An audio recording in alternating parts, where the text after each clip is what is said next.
금요일입니다. 새벽에 만나는 하나님 오신 여러분들을 우리 예수님의 이름으로 축복합니다. 기도하겠습니다. 하나님 감사합니다. 하나님께서 주시는 이 새날을 기쁨으로 맞이하기를 원합니다. 그래서 이 말씀 가운데 다시 귀를 기울이고 우리 마음을 모읍니다. 하나님, 사람의 소리가 들리지 않게 하시고 하나님의 음성만이 들리게 하여 주시옵소서. 인간적인 염려가 오늘 하루를 시작하는데 나를 짓누르게 하지 않게 하시고 오직 하나님의 기대하는 마음들, 기뻐하는 마음만 충만하게 하여 주시옵소서. 하나님이 함께하여 주시는 오늘 하루의 삶을 말씀을 대하면서 감사 가운데 누리기를 원합니다. 예수님의 이름으로 기도합니다. 아멘. 오늘 우리에게 주시는 말씀을 같이 보겠습니다. 말씀은 로마서 11장입니다. 로마서 11장 1절에서 5절까지의 말씀입니다. 로마서 11장 1절에서 5절입니다. 찾으셨으면 우리 같이 읽겠습니다. 그러므로 내가 말하노니 하나님이 자기 백성을 버리셨느냐? 그럴 수 없느니라. 나도 이스라엘인이요 아브라함의 씨에서 난 자요 베냐민 지파라. 하나님이 그 미리 하신 자기 백성을 버리지 아니하셨나니 너희가 성경이 엘리야를 가리켜 말한 것을 알지 못하느냐? 그가 이스라엘을 하나님께 고발하되 주여 그들이 주의 선지자들을 죽였으며 주의 제단들을 헐어버렸고 나만 남았는데 내 목숨도 찾나이다 하니 그에게 하신 대답이 무엇이냐? 내가 나를 위하여 바알에게 무릎을 꿇지 아니한 사람 7,000명을 남겨두었다 하셨으니 그런지 이와 같이 지금도 은혜로 택하심을 따라 남은 자가 있느니라. 아멘. 어제 바울이 유대인들이 예수 그리스도가 전한 복음의 말씀을 못 들은 것이 아니라 그들이 들었으나 하나님의 말씀, 그 복음의 말씀에 순종하기를 원하지 않았다는 것을 이야기했습니다. 하나님의 말씀은 전해졌는데 그 말씀에 순종하기를 거부했다는 거죠.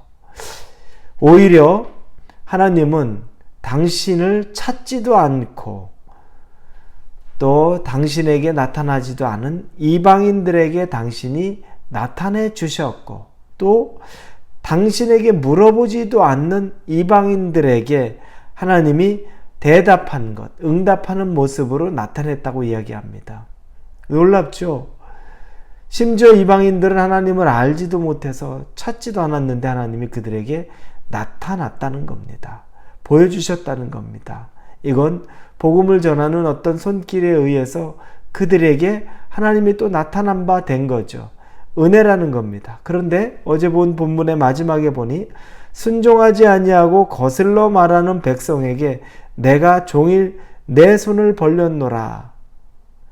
그런데 선택했던 민족, 자기의 장자로 삼았던 민족, 그 백성이 순종하지도 않고 거슬러 말하는 백성에게 하나님이 종일 당신의 손을 내밀었다고 말합니다. 당신의 손을 내밀면서 그 안에서 하나님께서 슬퍼하신다는 것, 실망하신다는 것, 안타까워하신다는 것, 이 부분을 말하고 있습니다.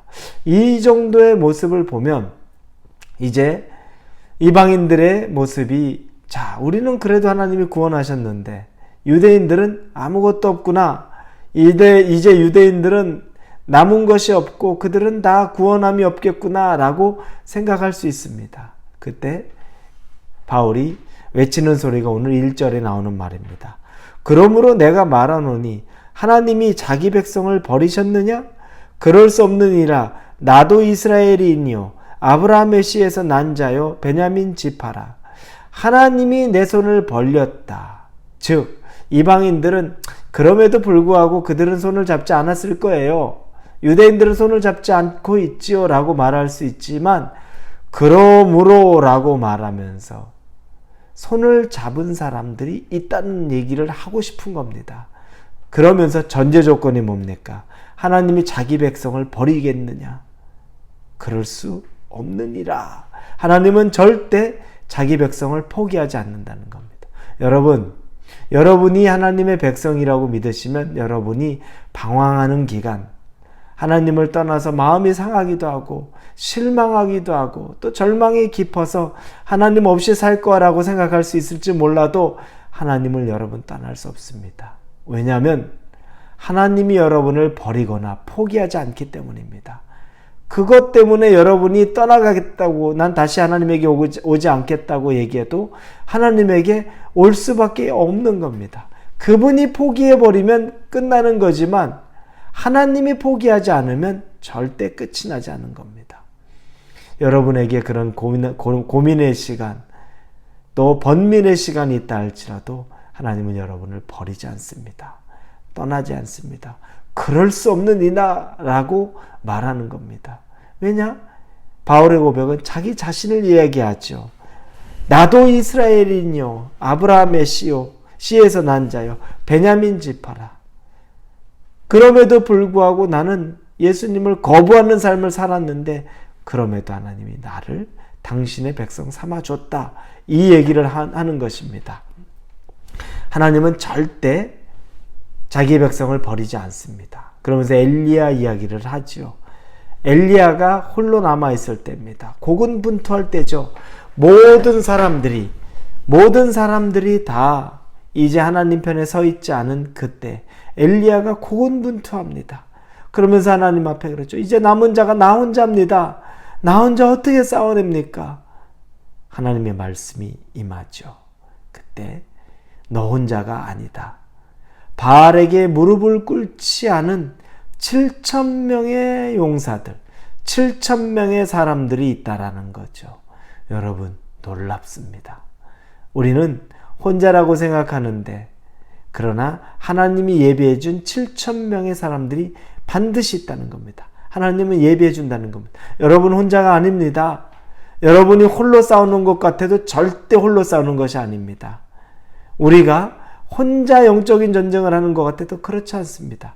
하나님이 준비하고 예비한 사람들이 주변에 가득 있다는 겁니다.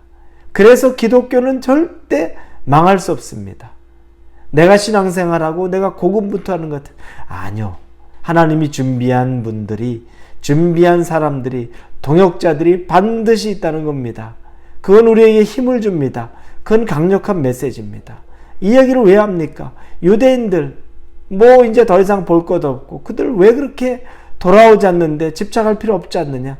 그렇지 않다는 거죠. 하나님은 준비한 유대인들이 또 있다는 겁니다. 당신의 자녀들이 있다는 겁니다. 그러니 여러분, 이건 여러 가지 메시지를 우리에게 줍니다. 그들도 구원받아야 되는 것이고 또한 우리의 동역자들이 있다는 겁니다. 개인적인 적용을 여러분이 해볼 때 여러분 혼자 싸우는 싸움 절대 아닙니다. 숨겨진 7,000명의 용사는 곳곳에 있으면서 여러분과 영적으로 하나 되는 사람들이 있습니다. 그 사람들은 때로는 내가 혼자 같을 때 여러분 곁에 와서 여러분을 일으켜 세우기도 하고, 여러분이 지쳐 있을 때 같이 가자라고 말할 수 있는 사람, 그런 숨겨진 사람들이 곳곳에 있습니다. 그러니 여러분 좌절하지 마시고 혼자라고 느끼지 마시고 신앙생활 힘들다, 괴롭다, 나 혼자라고 생각하지 마시고 옆에 여러분과 함께 동역할 수 있는 분들을 찾으십시오. 그리고 담대히 손 내미십시오. 여러분들이 그렇게 할 줄 알아야 됩니다. 하나님은 그걸 원하는 겁니다. 오늘 본문을 통해 여러분, 하나님은 절대 당신의 자녀를 포기하는 법이 없습니다. 여러분이 포기하지 않기만 하면 됩니다. 여러분이 설령 포기했다고 해도 하나님이 포기하지 않으면 여러분은 절대 무너지지 않습니다. 그리고 여러분 주위에 7,000명의 용사들도 있습니다. 지금 숨겨져 있는 것 같아도 보이지 않는 것 같아도 여러분과 함께 선한 싸움을 싸울 하나님의 백성이 준비되어 있다는 겁니다. 든든하지 않습니까? 마음이 담대해지지 않습니까? 그 한 사람들이 있다는 것을 꼭 기억하실 수 있기를 바랍니다. 같이 기도하겠습니다. 아버지, 감사합니다. 내가 낙심하는 마음으로 아버지에게 떠나겠다고 해도 하나님이 나를 떠나지 않으신다고 단언해 주시니 감사합니다. 그래서 다시 일어날 소망이 있습니다. 그리고 나 혼자 힘겹게 고군분투한다고 생각할 때 숨겨진 7,000명이 있다는 것도 그렇게 위로가 됩니다. 힘을 얻습니다. 감사합니다. 예수님 이름으로 기도합니다.